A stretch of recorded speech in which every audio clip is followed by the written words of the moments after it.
Next हम EMFT में बात करेंगे कोऑर्डिनेट सिस्टम के बारे में। हेडिंग लगाइएगा, कौन कौन से टाइप के कोऑर्डिनेट सिस्टम होते हैं, वन बाय वन हम डिस्कस करते हैं। कोऑर्डिनेट सिस्टम्स,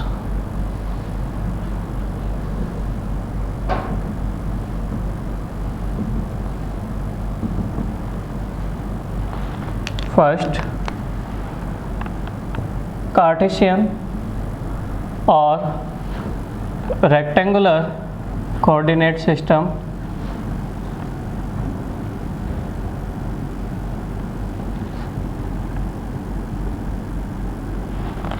सेकेंड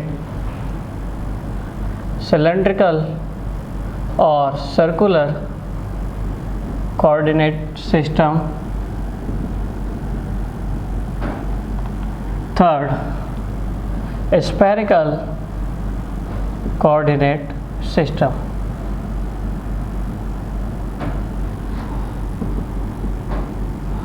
आपने 11-12 तक जो EMFT में डिस्कस किया होगा वो केवल कार्टेशियन या रेक्टेंगुलर कोऑर्डिनेट सिस्टम डिस्कस किया होगा। यहाँ पर हमारे पास इंजीनियरिंग में हम जो डिस्कस करेंगे वो साथ में सिलेंड्रिकल भी होगा और स्फेरिकल फॉर्म भी हम कंसिडर करेंगे।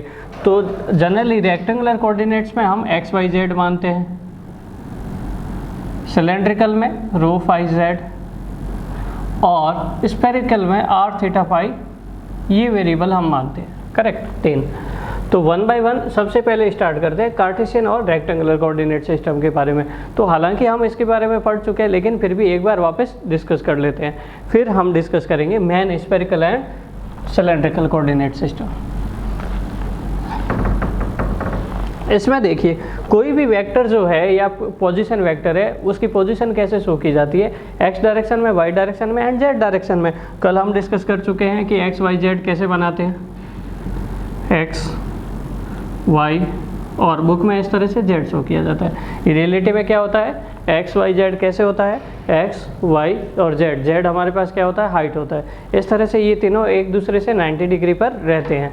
ठीक है, अब हम बात करते हैं यहाँ पर कि कार्टेशियन कोऑर्डिनेट्स में हमारे पास जो वेक्टर होता है उसको कैसे, x डायरेक्शन में ax मैग्नीट्यूड, y डायरेक्शन में ay मैग्नीट्यूड, z डायरेक्शन में az मैग्नीट्यूड, इस तरह से।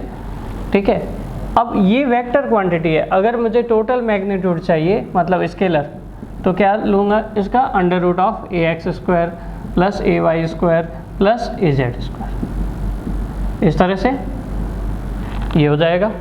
अब हमारे पास इसमें हमारे पास वेरिएबल जो है वो कौन कौन से आए, x y z। ये जो तीनों हमारे पास वेरिएबल है ये लेंथ को शो करते हैं। करेक्ट, ये जो हमारे पास वैल्यू हो सकती है, x की वैल्यू नेगेटिव भी हो सकती है, x की वैल्यू नेगेटिव भी हो सकती है और पॉजिटिव भी हो सकती है। नेगेटिव में कितना मैक्सिमम जा सकता है, -इन्फिनिटी तक। ठीक है, और पॉजिटिव में कितना, पॉजिटिव मैक्सिमम, नेगेटिव मिनिमम बोल सकते हैं, -इन्फिनिटी और पॉजिटिव में +इन्फिनिटी। तो कुल मिला के किसी भी लेंथ की जो रेंज है हम क्या कंसिडर करेंगे, -इन्फिनिटी से +इन्फिनिटी। जैसे एज्यूम करिएगा, मान लीजिए ये x है, x में आप 0 से इन्फिनिटी तक पॉजिटिव डायरेक्शन में जा सकते हो, उल्टा भी जा सकते हो, x में 0 से -इन्फिनिटी तक भी जा सकते हो। तो इसका मतलब ये है x की रेंज क्या होगी, range of x -infinity to +infinity, range of y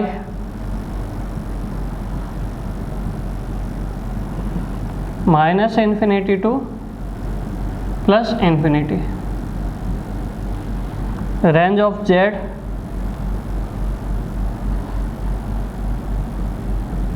-infinity to +infinity. ठीक है, ये हो गया हमारे पास। तो ये तीनों हमारे पास वेरिएबल हो गए। तो ये है हमारे पास कार्टेशियन कोऑर्डिनेट सिस्टम या रेक्टेंगुलर कोऑर्डिनेट सिस्टम। इसी को रेफरेंस लेते हुए हम डिस्कस करेंगे स्फेरिकल और सिलेंड्रिकल, वेरी इंपॉर्टेंट। ठीक है, हमें कई बार EMFT में कई बार स्फेरिकल सिस्टम को कंसिडर करना पड़ता है, कई बार सिलेंड्रिकल सिस्टम को कंसिडर करना पड़ता है, केवल रेक्टेंगुलर से काम नहीं चलेगा। तो रेक्टेंगुलर को रेफरेंस मानते हुए या कार्टेशियन को रेफरेंस मानते हुए हम दूसरे दोनों कोऑर्डिनेट्स को डिस्कस करेंगे। ठीक है, अब देखिए जरा प्लीज, नेक्स्ट डिस्कस करते हैं सिलेंड्रिकल और सर्कुलर कोऑर्डिनेट सिस्टम।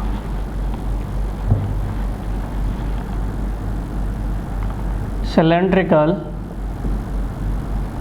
और सर्कुलर कोऑर्डिनेट सिस्टम।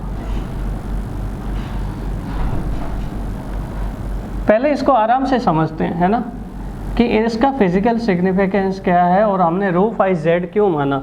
किसी भी सिलेंड्रिकल सिस्टम को रिप्रेजेंट करने के लिए हमने रो फाई जेड क्यों लिखा है, ठीक है, वो देखते हैं।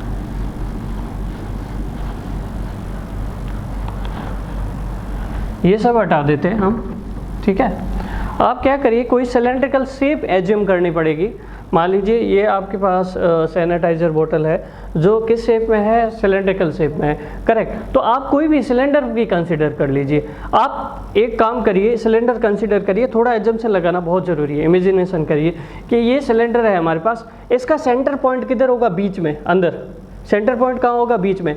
वहाँ से आप क्या करो, एक्स वाई जेड 3 डायरेक्शन में आप अपने वेरिएबल को भेज दो, मतलब उसके अंदर कार्टेशियन को रिप्रेजेंट कर दो। है कैसी सरफेस, ऐसा एक ऐसा सिस्टम सिलेंड्रिकल है, उसके अंदर अपन क्या रिप्रेजेंट कर रहे हैं, कार्टेशियन कोऑर्डिनेट या रेक्टेंगुलर कोऑर्डिनेट सिस्टम रिप्रेजेंट कर रहे हैं, ठीक है। ये बात है, तो हम इधर शो करने की कोशिश करते हैं। देखिए जरा प्लीज, ये हमारे पास सिलेंडर है,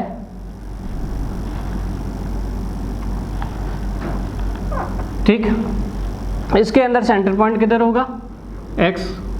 बुक की तरह हम ऐसे शो करेंगे, एक्स वाई और जेड क्या होगा, हाइट। बुक में तो हम ऐसे शो करेंगे। अब आपको रियल बताते हैं कैसे होगा। ऐसे एज्यूम करिए, ये है ना, ये छोटी सी बाल्टी है, ये आपके पास पेंट वाली है, तो इसमें सिलेंड्रिकल शेप में है। तो आप क्या करिए, अंदर, इसके अंदर जो है होलो पार्ट है ये, इसके अंदर आप सेंटर में कोई पॉइंट कंसीडर करिए, उससे अलग अलग डायरेक्शन में भेज दीजिए। एक्स वाई और जेड क्या हो जाएगी, हाइट हो जाएगी, है ना। तो कैसे होगा, इसके अंदर अपन देखते हैं कैसे होगा।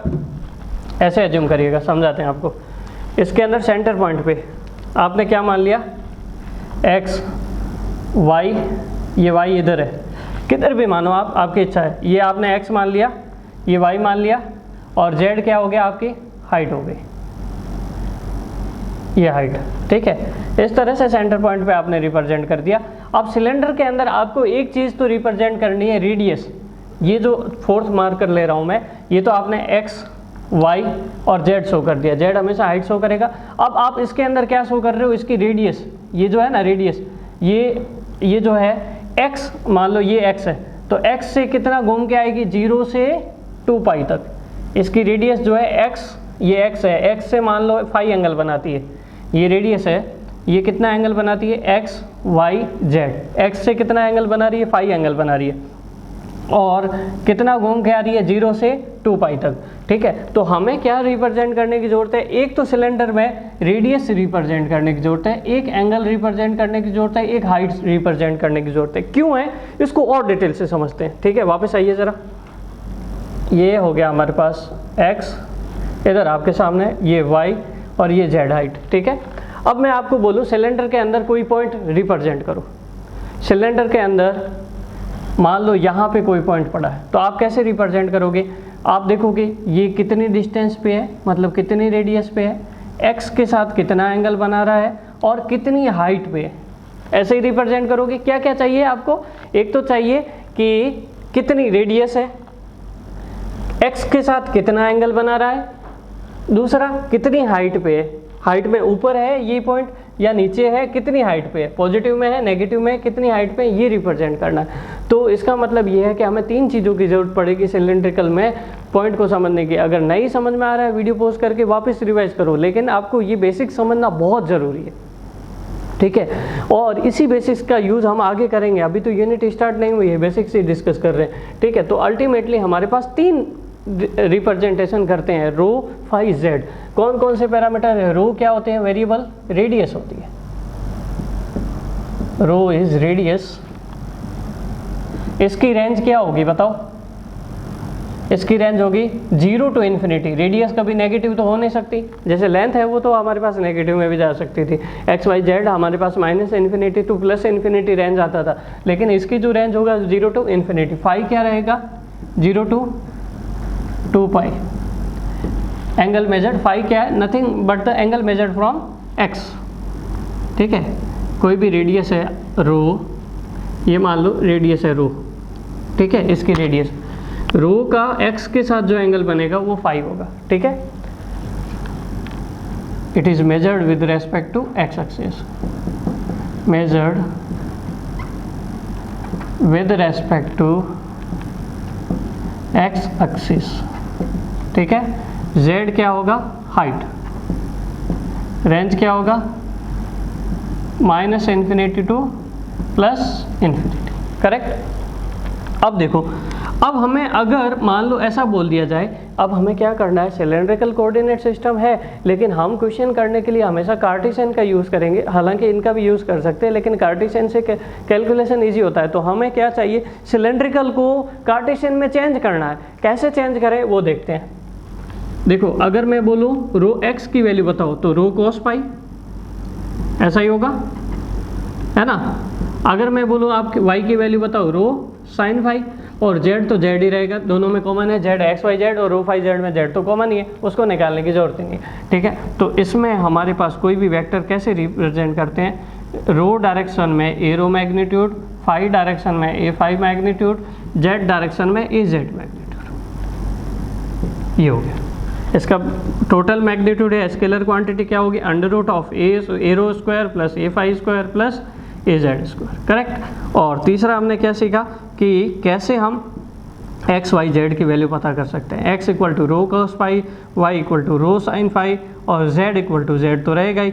इसका मतलब हमारे पास अगर रो फाई जेड की वैल्यू दी हुई हो, एक्स वाई जेड हम निकाल सकते हैं, करेक्ट। उल्टा भी कर सकते हैं, ये इक्वेशन फर्स्ट है, ये इक्वेशन सेकंड है। आप इक्वेशन फर्स्ट सेकंड का स्क्वायर करोगे, cos square phi sine square phi क्या हो जाएगा, 1 हो जाएगा, रो स्क्वायर इधर आ जाएगा, X square plus Y square, equation first square plus second square करिए ना ज़रा please, X square plus Y square बराबर क्या हो जाएगा, रो कॉमन आ जाएगा, rho square, rho equal to क्या आ जाएगा, √x square plus Y square, ठीक है। आपके पास एक तो ये आ गया। दूसरा फाई कैसे निकालोगे, अगर आपके पास यहाँ हम क्या बोल रहे हैं, पहले रो फाई जेड दिया हुआ था, एक्स वाई जेड निकालना था, अब हमारे पास एक्स वाई जेड दिया हुआ है, रो फाई जेड निकालना है, तो कैसे करोगे, फाई कैसे निकालोगे, equation 2 divide by 1, sine phi upon cos phi क्या होगा, टेन फाई, रो से रो कैंसिल आउट हो जाएगा, tan phi equal to Y by X, ठीक है। तो phi equal to tan inverse Y by X, ठीक है। तीसरा हमारे पास z तो z है ही, ठीक है। z कैसे फाइंड आउट करोगे, एक्स वाई जेड का जो z है वही z है, उसमें कोई चेंज है ही नहीं। तो इस तरह से हम क्या कर सकते हैं, एक्स रो फाई जेड दिया हो तो एक्स वाई जेड पता कर सकते हैं, या एक्स वाई जेड दिया हो तो रो फाई जेड। तो आपको ये क्यों बता रहे हैं, क्योंकि यहाँ से इंपॉर्टेंट ऑब्जेक्टिव क्वेश्चन छोटे छोटे बन सकते हैं। अगर आप JEE का एग्जाम दे रहे हैं तो वहाँ पे ऐसे इस तरह के छोटे छोटे क्वेश्चन बनेंगे, एक्स वाई जेड दिया हुआ है, find out the value of rho phi Z, ठीक है। आप यहाँ से ये फॉर्मूला याद रखिए, आ जाएगा, ठीक है। अब हमें क्या देखना है, ये हो गया। तो अल्टीमेटली हमारे पास अगर कोई भी कार्टेशियन कोऑर्डिनेट सिस्टम दिया हुआ हो, तो हमें अगर सिलेंड्रिकल कोऑर्डिनेट सिस्टम पता करना हो तो कैसे पता करते हैं, उसके लिए एक मैट्रिक्स बना देते हैं, उसका यूज़ करेंगे। कैसे मैट्रिक्स बनेगी देखो ज़रा please, A rho A phi A Z,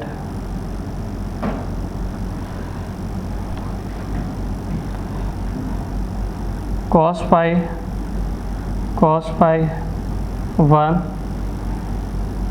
sin phi minus का 0 0 0 ax ay az, ठीक है। यहाँ पे आप ए rho A phi A Z लिख दीजिए,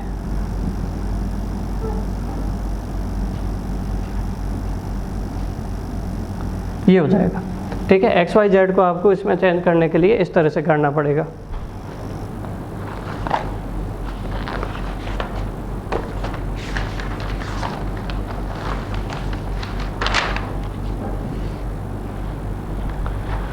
ठीक है,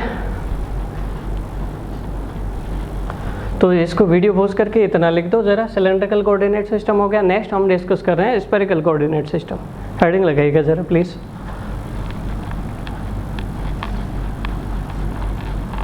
उसी तरह स्फेरिकल में भी हम 3 वेरिएबल लेंगे और वो देखेंगे कि क्यों किस तरह से लेने हैं हमें। पहले हालांकि हम लेते हैं r थीटा फाई, लेकिन r थीटा फाई 2 एंगल ले रहे हैं, एक रेडियस ले रहे हैं, क्यों ले रहे हैं वो सारा देखेंगे अब।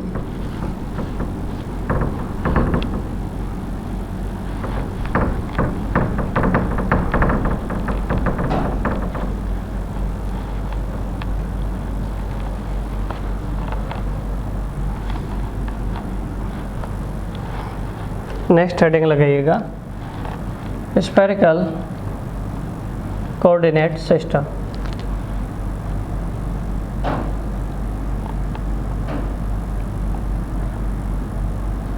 कोऑर्डिनेट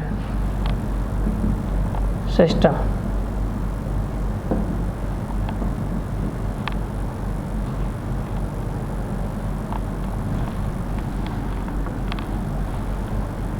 ठीक है, अब देखो ज़रा प्लीज़, स्फेरिकल कोऑर्डिनेट सिस्टम कैसे होगा। स्फेरिक मतलब बास्केटबॉल कंसिडर करिए, है ना। इसमें 3 वेरिएबल कौन कौन से लेंगे, R, theta, phi. Basketball consider करिए या फुटबॉल कंसिडर करिए, वो हमारा स्फेयर है, ठीक है। तो बास्केटबॉल एज्यूम करना पड़ेगा आपको, इस तरह से बास्केटबॉल है, ठीक है, एज्यूम करिएगा प्लीज़, इस तरह से ये बास्केटबॉल है, थोड़ा सा इमेजिन कर लीजिएगा। बीच में सेंटर पॉइंट है हमारे पास कोई, ये हमने क्या किया, इस तरह से हम बुक में तो इस तरह से रिप्रेजेंट करेंगे कि ये बास्केटबॉल है, ठीक है। इस तरह से गोला नहीं बनाएंगे। तो हमारे पास ये स्पेयर है, इसको एज्यूम करिए, ठीक है। एज्यूम करिएगा आप, इसका सेंटर पॉइंट कंसीडर करना आपको, ठीक है। उसमें हम एक्स वाई जेड शो करेंगे, ठीक है। अब देखिएगा ज़रा प्लीज़, ये स्पेयर है, इसके चारों ओर मान लीजिए बास्केटबॉल है, उसके अंदर ये रखा हुआ है X Y Z center point से, ठीक है। अब मैं क्या कर रहा हूँ, ये जेड है, ठीक है। अब जेड से ये मैंने रेडियस ले ली, किसकी, स्पेयर की। जेड से स्पेयर की रेडियस मेजर कर रहे हैं, तो जेड और स्पेयर की रेडियस के बीच में जो एंगल बन रहा है उसको हम क्या बोलते हैं, ये रेडियस है आर, और उस एंगल को बोलते हैं हम थीटा, ठीक है। अब ये जो रेडियस है, इस रेडियस को अगर आप इधर ले जाओगे जेड के एक्सिस की ओर, तो जेड इक्वल टू क्या हो जाएगा, R cos theta, R cos theta. और इसका साइन कंपोनेंट लोगे किधर, एक्स एक्सिस पे, इधर है, देखो ये इस डायरेक्शन में, आपको दिख रहा है ये इस डायरेक्शन में। अब इसको नीचे करोगे, ये या तो इधर ले जाओ या इधर ले जाओ, इसके 2 कंपोनेंट इस तरह से होंगे, क्योंकि बुक में नहीं समझ में आता। ये देखो आप 90 डिग्री आपके पास एंगल बनेगा, ये रेडियस है, यहाँ ये इधर ले जाओगे तो कोसाइन कंपोनेंट थीटा, और इधर ले जाओगे तो साइन कंपोनेंट। अब देखो ये एक्स के साथ आ रहा है, ये एक्स के साथ आ गया, ठीक है। अब ये आ गया हमारे पास, ये कौन सा कंपोनेंट आ गया, आर साइन थीटा। अब ये जो कंपोनेंट आया एक्स के साथ, वो एंगल बनाएगा फाई, क्योंकि जो भी कंपोनेंट होता है रेडियस का, वो एक्स के साथ क्या एंगल बनाता है, फाई। पिछले वाले में हमने देखा, ठीक है। अब इसका आर साइन थीटा का एक्स के साथ कंपोनेंट क्या होगा, एक्स बराबर हो जाएगा आर साइन थीटा तो है ही, और कोसाइन कंपोनेंट किसका होगा, फाई का, ठीक है। वाई क्या होगा, आर साइन थीटा तो है ही, लेकिन साइन कंपोनेंट किसका होगा, फाई का, R sine theta sine phi, correct. तो इस तरह से हमारे पास 3 वेरिएबल आ गए स्फेरिकल कोऑर्डिनेट सिस्टम में, आर थीटा फाई। 2 एंगल है, फाई तो हम हमेशा एंगल किससे मेजर करते हैं, angle is measured from the x axis, वो हमेशा कितना वेरिएबल रहेगा, वो हमेशा 0 से 2 पाई पूरा चक्कर लगाएगा। और जेड वाला देखना, जेड वाला कैसे होगा, जो थीटा एंगल बना रहा है रेडियस, वो कितना होगा, 0 से पाई, उसकी वैल्यू कितनी होगी, 0 से पाई रहेगी। हाइट के साथ हमेशा 0 से 180 डिग्री का एंगल बनेगा। तो इसका मतलब यहाँ पे 3 वेरिएबल आ गई, R is the radius, R is the radius,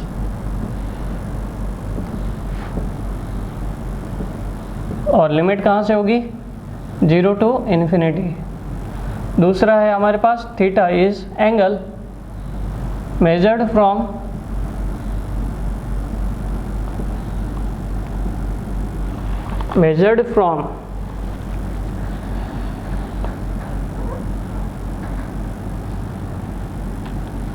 z axis,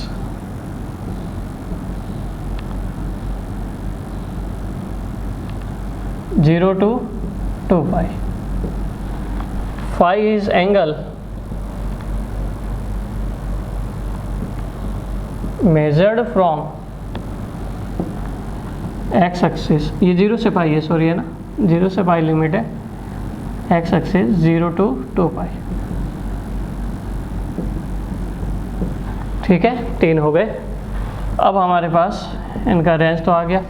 अब हमने यहाँ पे वेक्टर शो करना है, ए आर डायरेक्शन में, ए थीटा डायरेक्शन में, ए फाई डायरेक्शन, ठीक है।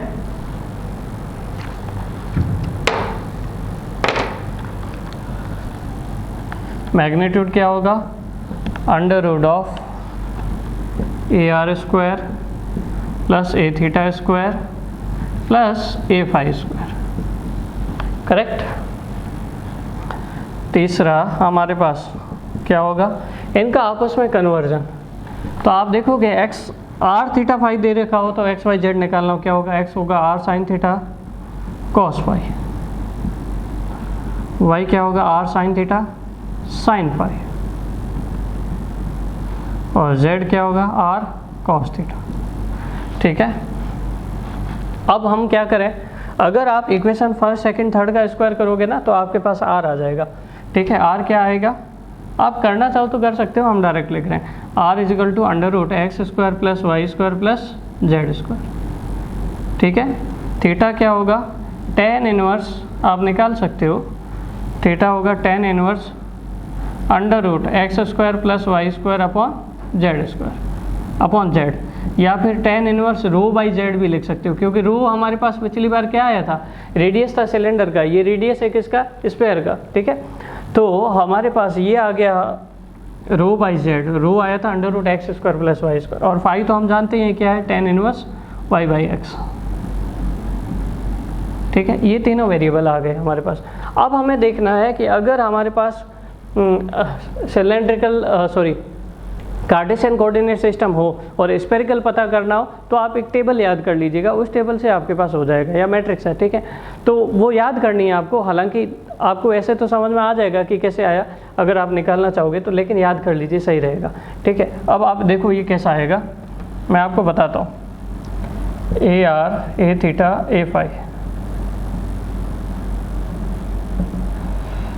हमने एक कोड बना रखा है 1432 माइनस 24 माइनस 1 340, ये कोड बना रखा है, इसका मतलब समझाएंगे हम, ठीक है।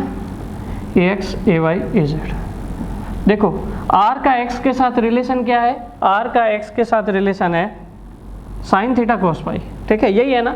तो यहाँ पे हमने क्या माना, आपको क्या करना है, ये याद रखना है, क्योंकि देखो यहाँ पे अगर आप इसकी मैट्रिक्स याद रखोगे ना, बहुत तामझाम है, sine theta cos phi, sine theta sine phi, या साइन फाई कोस थीटा, इस तरह से टर्म आती रहेगी, ठीक है। तो वो याद नहीं होता है, तो आप क्या करो, ये कोड याद रख लो। हम यहाँ पे 1 2 3 4 का मतलब बता देते हैं।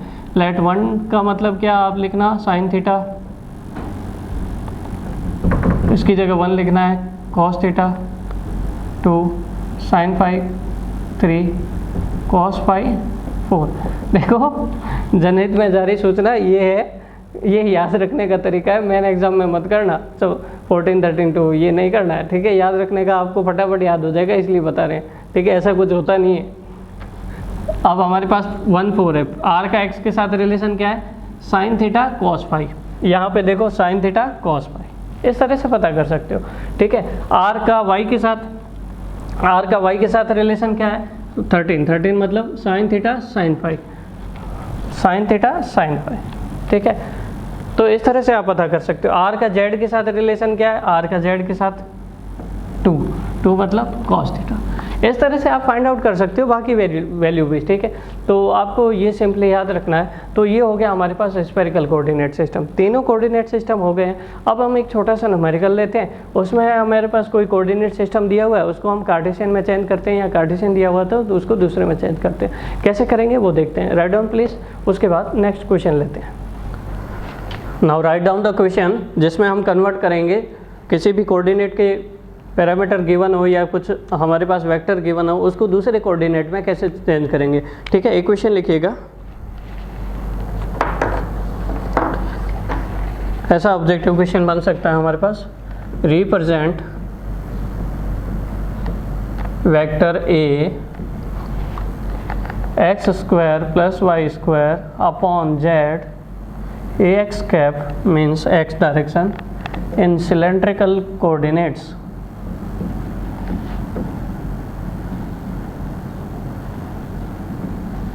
ठीक है, इस क्वेश्चन को थोड़ा आराम से समझिएगा, कैसे करेंगे इसको solve.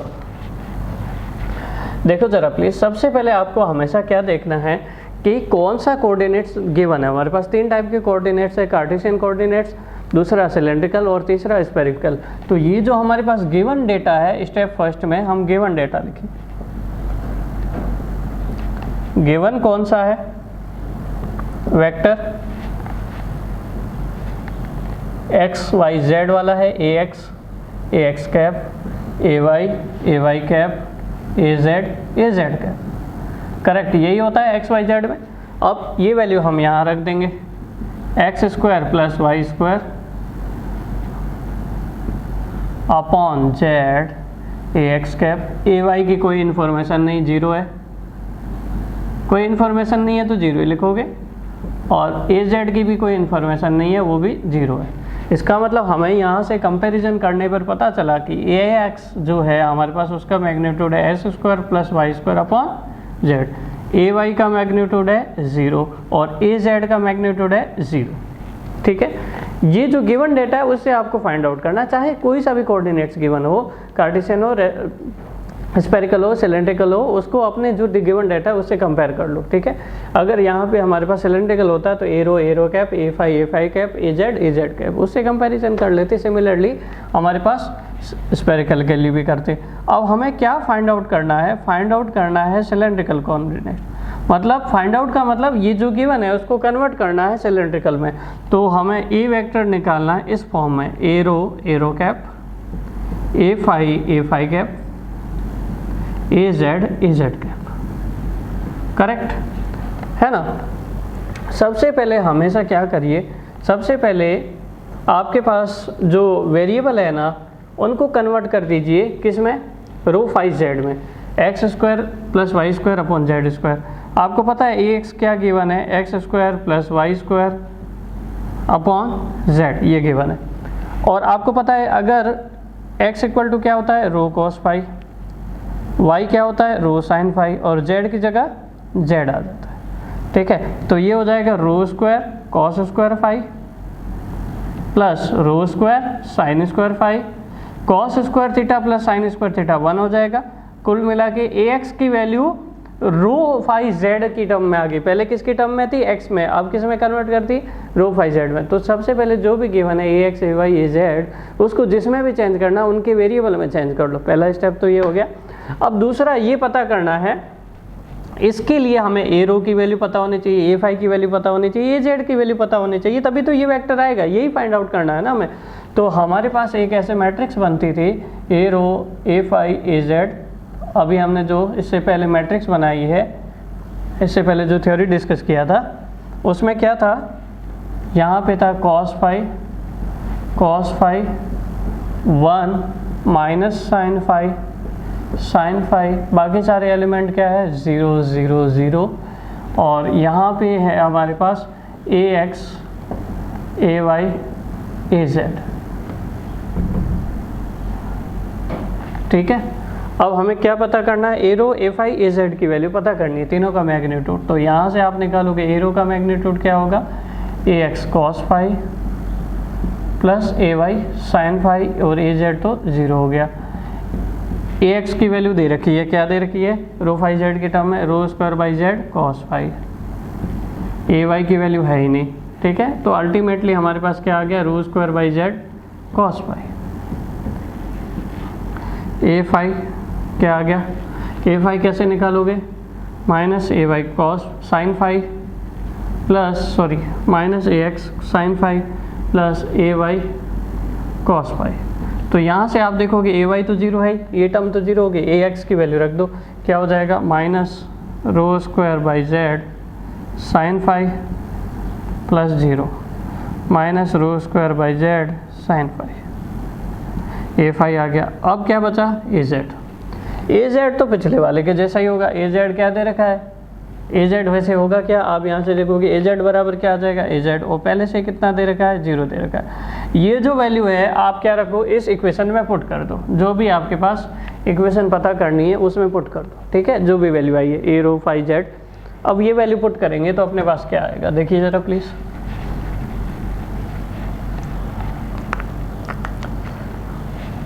A vector is, A rho कितना है, rho square upon Z cos phi is rho cap minus rho square upon Z sine phi A phi cap. ठीक है, प्लस 0 AZ का।